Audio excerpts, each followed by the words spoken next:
31 अक्टूबर 2020 के daily financial news analysis में मैं प्रशांत पावानी आप सभी का बहुत बहुत हार्दिक रूप से स्वागत करता हूं। आज हमारे टेबल के ऊपर हैं 5 इंपॉर्टेंट टॉपिक्स।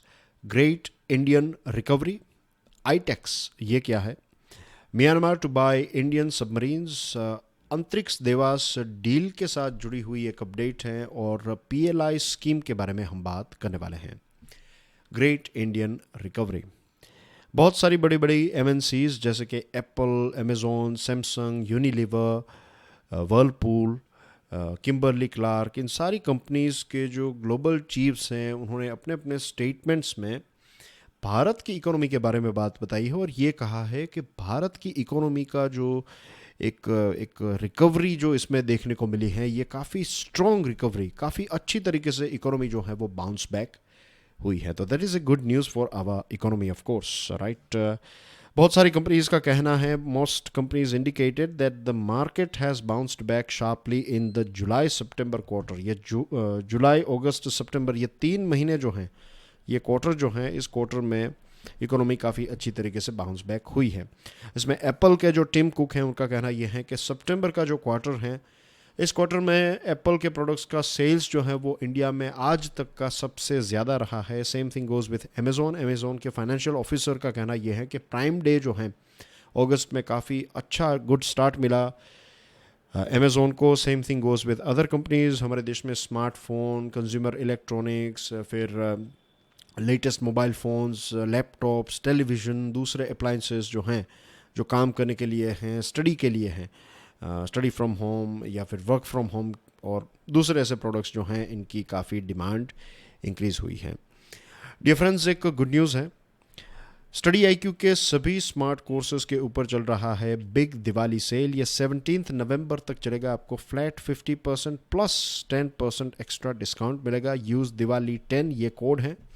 ज़्यादा जानकारी के लिए डाउनलोड करें हमारा मोबाइल एप्लीकेशन। आज के लेक्चर की वीडियो को डाउनलोड करने के लिए check out my Telegram channel. You can follow me on Facebook as well. Video पसंद आता है then hit the like button. इस लेक्चर को दूसरे स्टूडेंट्स के साथ तो शेयर ज़रूर करें और हमारी चैनल को सब्सक्राइब करना ना भूलें। फिर बात करते हैं डियर फ्रेंड्स इक्विलाइजेशन लेवी के बारे में। इससे पहले का जो लेक्चर था उसमें मैंने आपको समझाया था कि इक्विलाइजेशन लेवी जो है वो किन कंपनीज़ के ऊपर लगाई जाती हैं। अब एप्पल ने एक नया तरीका ढूंढा है और आई एम श्योर इस तरीके में ये जो एक नया व्हाट इज एक शॉर्टकट एप्पल ने ढूंढी, एप्पल कंपनी ने, तो इसमें I am sure they are going to face some troubles.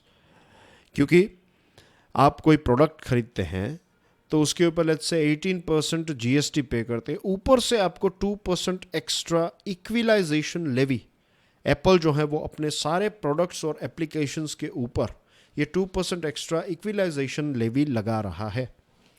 Experts का कहना यह है कि अगर एप्पल ये कर रहा है तो आने वाले टाइम में गूगल हैं, अमेज़ॉन हैं, लिंक्डइन हैं, ये कंपनीज भी इस प्रकार के एक्स्ट्रा 2% इक्विलाइजेशन लेवी को अपने प्रोडक्ट्स और सर्विसेज के ऊपर लगा सकती हैं। अब इससे पहले की हमारे डिस्कशन में मैंने आपको बताया था, डेफिनेशन को देखा था कि इक्विलाइजेशन लेवी किसके ऊपर लगाई जाती है, नॉन रेसिडेंट्स के ऊपर, राइट। बाहर की एक कंपनी है जो भारत के कंपनीज एक्ट में रजिस्टर्ड नहीं है, तो ऐसी कंपनीज जो हैं जो हमारे देश में या तो कोई सामान बेच रही है या तो वो कोई सर्विसेज बेच रही हैं या फिर दोनों, तो ऐसी कंपनीज को इक्विलाइजेशन लेवी पे करनी है। अब यहाँ पर एप्पल क्या कर रहा है, एप्पल इंडियन कस्टमर्स को ये जो लेवी है वो पे करवा रहा है, एक्स्ट्रा 2% वो ऐड कर रहे हैं और इसकी वजह से कस्टमर को एक्स्ट्रा 2% पे करना पड़ता है। अब ये जो इक्विलाइजेशन लेवी है वो क्या प्रॉफिट के ऊपर लगाई जाती है? नो, ये रेवेन्यू के ऊपर लगाई जाती है। तो आपका प्रॉफिट हुआ है नहीं हुआ है that doesn't matter. Most important thing is कि इक्विलाइजेशन लेवी जो है, आपका प्रॉफिट नहीं भी हुआ है तो भी आपको ये 2% पे करना है। तो ये आप कस्टमर से कैसे कलेक्ट कर सकते हैं? तो ये तो एक प्रकार का हो गया कि जो एस्केलेशन ऑफ कॉस्ट जो है वो आपने इंडियंस के ऊपर डाल दिया, यानी कि यहाँ के कस्टमर्स के ऊपर डाल दिया। तो आई थिंक इसको लेकर भारत सरकार कोई स्टेप या फिर कोई नोटिफिकेशन निकालेगी या फिर इसके ऊपर कुछ ना कुछ तो होगा, आई एम श्योर। अब देखते हैं आगे क्या होता है। इंडिया और यूएसए के बीच में ये इक्वलाइजेशन लेवी जो है एक बहुत बड़ा हॉट टॉपिक है। यूएसए का कहना ये है कि ये फेयर नहीं है। फेयर यानी कि ये सही बात नहीं है कि आप हमारी कंपनीज के ऊपर इक्वलाइजेशन लेवी लगा रहे हैं। लेकिन क्या भारत ने यूएसए की कंपनीज को टारगेट किया है? नो। जो भी कोई बाहर की कंपनी है उनको ये इक्वलाइजेशन लेवी, अगर आप ई कॉमर्स में हैं या फिर आप एडवर्टीजमेंट का बिजनेस कर रहे हैं जैसे कि गूगल, यूट्यूब एक्सेट्रा, तो फिर आपको इक्वलाइजेशन लेवी पे करनी पड़ेगी। चाहे आप फ्रांस की कंपनी हो, चाहे यूके की हो, चाहे यूएसए की हो या चाइना की कंपनी हो, राइट। इसी के साथ यूएसए ने सुप्रीम कोर्ट के ही एक रूलिंग के बारे में, मीन्स सुप्रीम कोर्ट का एक रूलिंग आया था, यूएसए की सुप्रीम कोर्ट का रूलिंग है, हमारे देश के नहीं, यूएसए की सुप्रीम कोर्ट का रूल ये है, उनका एक डिसीजन है, उनका एक वर्डिक्ट है कि अगर कोई ऑनलाइन, मीन्स ज़रूरी नहीं है कि आप किसी ऑनलाइन कंपनी को टैक्स उसके ऊपर लगा रहे हैं, इम्पोज कर रहे हैं, तो उस कंपनी का लोकेशन, आपके फिजिकल प्रेजेंस अगर आपके देश में नहीं है तो भी आप उस कंपनी के ऊपर टैक्स लगा सकते हैं, ऐसा यूएसए की सुप्रीम कोर्ट ने कहा है। तो भारत ने इस बात को सामने रखा यूएसए के सामने और बताया कि देखिए आपके ही देश की सुप्रीम कोर्ट ने ये डिसीजन लिया था, तो ये सारी कंपनीज, भले ही नेटफ्लिक्स आपके देश की कंपनी क्यों ना हो, भले ही एप्पल जो है उसकी हेडक्वार्टर या फिर मेन ऑफिस सिलिकॉन वैली में क्यों ना हो, लेकिन वो हमारे देश में भी प्रोडक्ट्स और सर्विसेज बेच रही हैं, तो उनको ये पैसे तो पे करने ही पड़ेंगे। इसको लेकर ये एक बातचीत जो है वो चल रही है। फिर म्यांमार और भारत के डिफेंस रिलेशनशिप के बारे में बात करें। म्यांमार हमारा एक पड़ोसी देश है। अभी द हिंदू न्यूज़पेपर में म्यांमार के साथ जुड़ा हुआ एक टॉपिक था, तो हमने उसको एनालाइज किया था। अब खबर ये आ रही है कि म्यांमार की जो मिलिट्री है उसने ये डिसाइड किया है कि वो भारत से सबमरीन को परचेज करेगा। चाइना और नॉर्थ कोरिया ने बहुत कोशिश की कि वो अपनी सबमरीन्स को म्यांमार को बेचे, लेकिन as far as North Korea की बात है तो नॉर्थ कोरिया के ऊपर उनकी जो एक रेपुटेशन है, तो इसको लेकर उनकी सबमरीन खरीदना बहुत ही रिस्की था।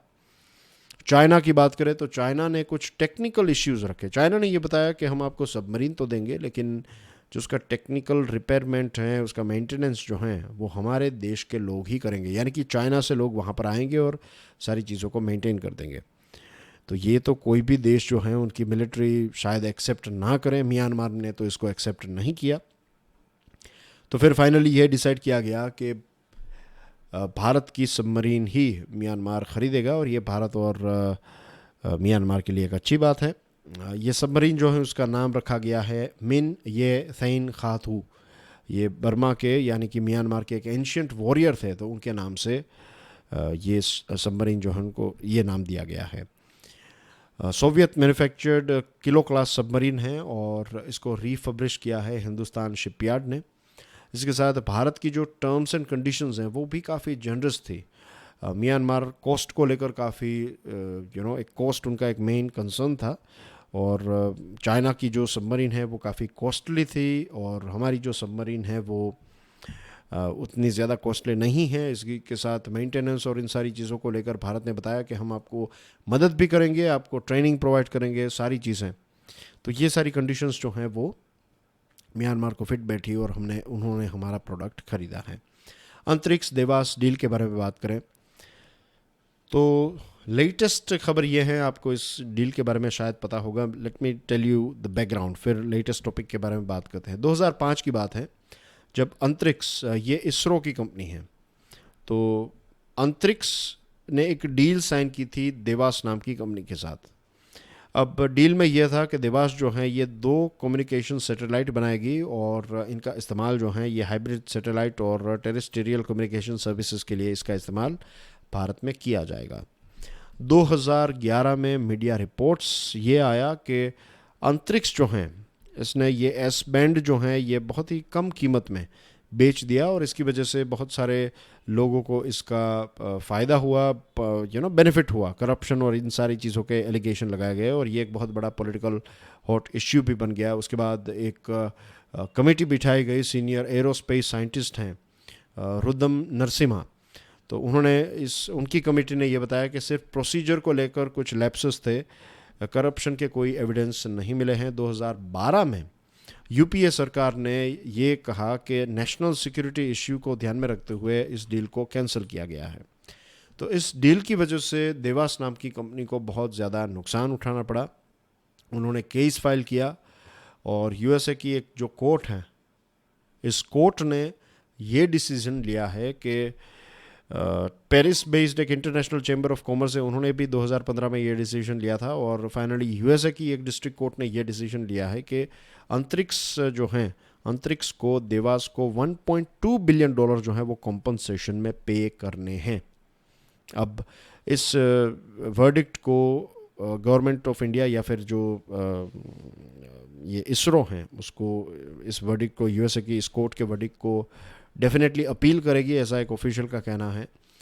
Moving on to next item, PLI scheme for 9 to 10 sectors. NITI Aayog के जो वाइस चेयरमैन हैं राजीव कुमार साहब, उन्होंने एक स्टेटमेंट में ये बताया है कि ये जो प्रोडक्शन लिंक्ड इंसेंटिव स्कीम है वो फ़िलहाल 3-4 ऐसे सेक्टर को दी जाती हैं, जैसे कि इसमें है पूरा नाम, मोबाइल फ़ोन्स हैं, इसमें मोबाइल फ़ोन को ये फैसिलिटी मिलती हैं, मेडिकल डिवाइसेस और फार्मास्यूटिकल बिजनेस को ये PLI scheme, production linked incentive, दिया जाता है।